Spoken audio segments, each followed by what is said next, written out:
కాంగ్రెస్ ప్రభుత్వంలో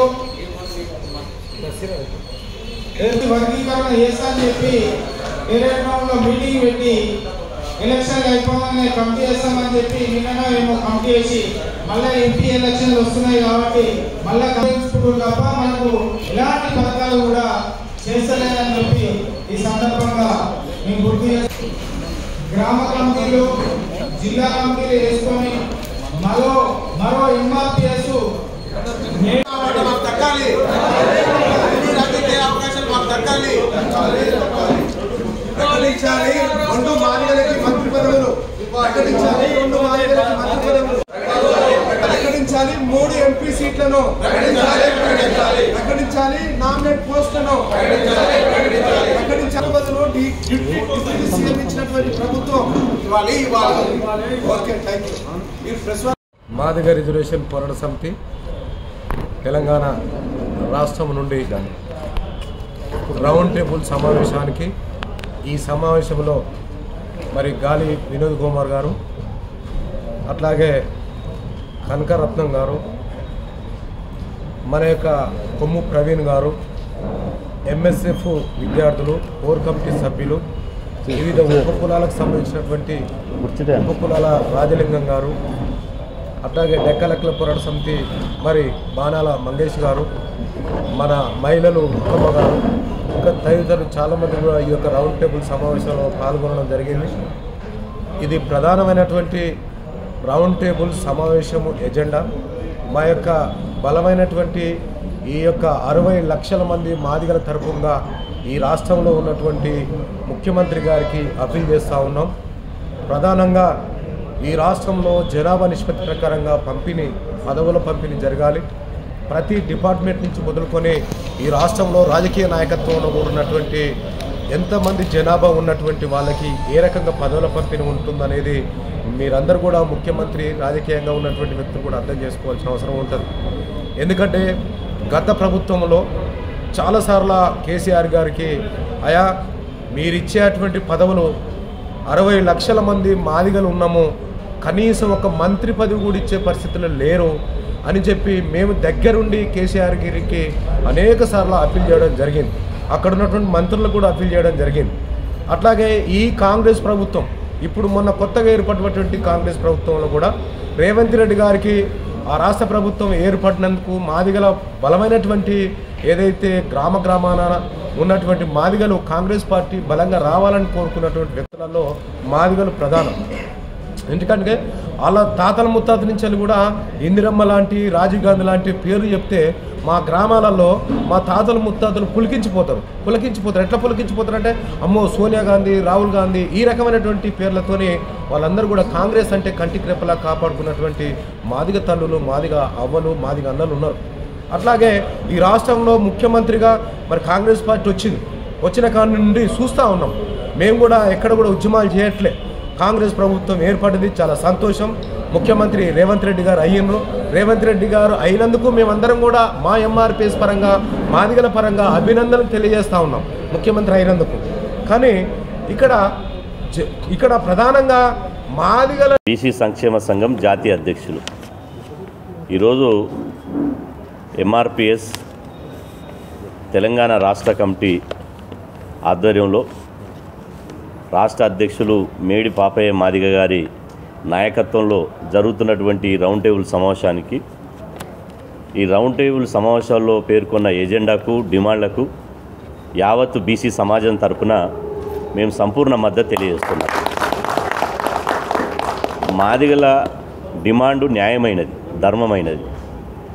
మాదిగలు కోరేటువంటి డిమాండ్లు ఈ గొంతెమ్మ కోరికలు కావు. మాదిగలకు జనాభా దామాష ప్రకారం ఒక రాజకీయ వాటా అడుగుతున్నారు. జనాభా దామాష ప్రకారం విద్యా, ఉద్యోగ, ఆర్థిక, రాజకీయ రంగాల్లో మా వాటా మాకు కావాల్సిందే అని చెప్పి నినదిస్తున్నారు. కాబట్టి గత ప్రభుత్వం, నియంత ప్రభుత్వం, కేసీఆర్ నియంతృత్వ పోకడలతోటి ఈరోజు బహుజన సమాజాన్ని మొత్తం దూరం చేసుకొని ఈరోజు కేసీఆర్ గారు శంకరగిరి మాన్యాలు పట్టింది.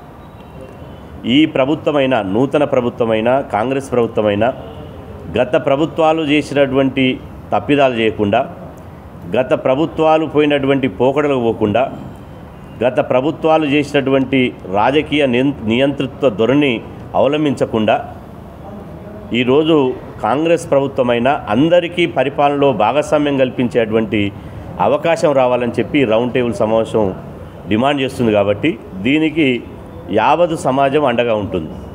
ఎందుకంటే ఈరోజు తెలంగాణ రాష్ట్రంలో గత ప్రభుత్వంలో నీళ్లు నిధులు నియామకాలనే ట్యాగ్ లైన్ ఉండే. కానీ ఈరోజు కాంగ్రెస్ ప్రభుత్వం గౌరవ ముఖ్యమంత్రి రేవంత్ రెడ్డి గారు ఆ ట్యాగ్ లైన్ కాకుండా స్వేచ్ఛ, సమానత్వం, ఆత్మగౌరవ నినాదంతో ఈరోజు అధికారంలోకి వచ్చారు. స్వేచ్ఛ, సమానత్వం, ఆత్మగౌరవం.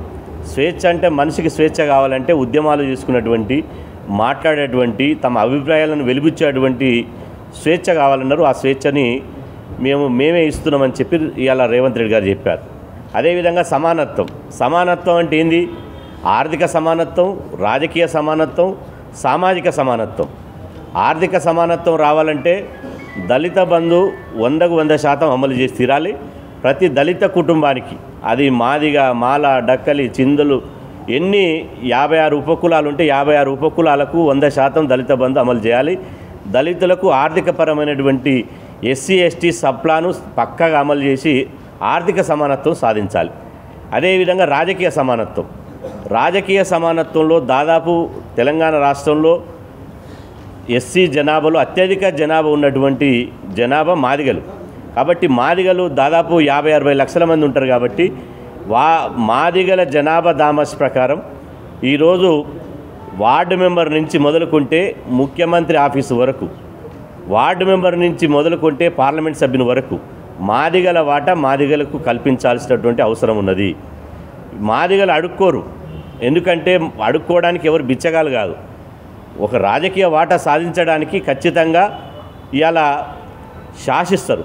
మాదిగలు శాసించడానికే ఈ సమావేశం పెట్టారు. కాబట్టి ఖచ్చితంగా మాదిగల వాటా, రాజకీయ వాటా ఇవ్వాలి. అది నామినేటెడ్ పోస్టులు కావచ్చు, ఎమ్మెల్సీ పదవులు కావచ్చు, అదేవిధంగా రాజ్యసభ పదవులు కావచ్చు, మంత్రి పదవులు కావచ్చు, ఏ పదవైనా సరే, ఏ పోస్ట్ అయినా సరే ప్రభుత్వం తీసేటువంటి జీవోలో కానీ, నిర్ణయాల్లో కానీ, పరిపాలనలో కానీ అన్నిట్లలో మాదిగల జనాభా దామాష ప్రకారం 100కు 100% మాదిగల వాటా, రాజకీయ వాటా మాదిగలకు దక్కాలి. అదేవిధంగా ఆత్మగౌరవం అంటే ఏంది? ఆత్మగౌరవం అంటే మాదిగలకు కానీ, ఎస్సీలకు కానీ, ఎస్టీలకు కానీ, బీసీలకు కానీ మా జనాభా దామాష ప్రకారం అన్ని రంగాల్లో మాకు వాటా ఇచ్చి ఆర్థికంగా, రాజకీయంగా, సామాజికంగా అభివృద్ధి చేసి, అదేవిధంగా మా ఆత్మగౌరవానికి సంబంధించినటువంటి ఇలా అనేక జిల్లాల్లో మా మానీయుల పేర్లు పెట్టాలంటున్నాం. గతంలో Chevella Pranahita project doctor BR Ambedkar project ఉండే, దాన్ని తీసేసారు. ఇప్పుడు కాంగ్రెస్ ప్రభుత్వం ఇలా బిఆర్ అంబేద్కర్ గారి పేరు పెట్టండి. ఒక ప్రాజెక్టుకు పాలమూరు రంగారెడ్డికి బాబు జగజీవనరావు పేరు మీద ఆయన ప్రాజెక్టు పేరు పెట్టండి. ఒక విమానాశ్రయానికి మహాత్మా జ్యోతిబా పూలే పేరు పెట్టండి. అదేవిధంగా ఒకదానికి ఇలా కొమరం భీం పేరు పెట్టండి. అది మా ఆత్మగౌరవం. కాబట్టి ఏదైతే కాంగ్రెస్ పార్టీ 3 ట్యాగ్ లైన్ తీసుకుర్రో ఆ స్వేచ్ఛ, సమానత్వం, ఆత్మగౌరవం అనేది ఈ వర్గాలను అన్ని రంగాల్లో, ఈ వర్గాల ప్రజల ఆకాంక్షలు నెరవేరిస్తేనే ఈ 3 నెరవేరుతాయి. కాబట్టి దీన్ని దృష్టిలో పెట్టుకోవాలని చెప్పి ఇవాళ ముఖ్యమంత్రి రేవంత్ రెడ్డి గారిని మేము కోరుతున్నాం. ఎందుకంటే మేము ఇటీవల రాహుల్ గాంధీ గారు కలిసినప్పుడు వారు గంట సేపు మాట్లాడారు. గంట సేపులో మేము చెప్పాం, జనాభాలో 90% పైగా మేము బహుజనులు ఉన్నాం. ఎస్సీ ఎస్టీ బీసీలు కేవలం ఓటు బ్యాంకుగానే చూస్తున్నారు. జెండాలు మోసే కాడ, జిందాబాద్లు కొట్టే కాడ రాజకీయంగా ఊడిగం చేయించుకుంటున్నారు. రాజకీయ అధికారం మా చేతికి ఇస్తలేరు. కాబట్టి మీరు జోక్యం చేసుకోవాలంటే ఆయన చెప్పాడు, ఈ దేశంలో బీసీ